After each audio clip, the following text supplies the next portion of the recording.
Nature Valley granola protein, oats and honey. These are so good. They're delicious.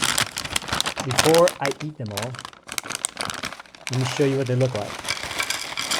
Yeah, I'm almost done with this bag. And I've been eating them like cereal, some almond milk, and also orange juice. I kind of like to put orange juice on top of them. They're small. They're very crunchy.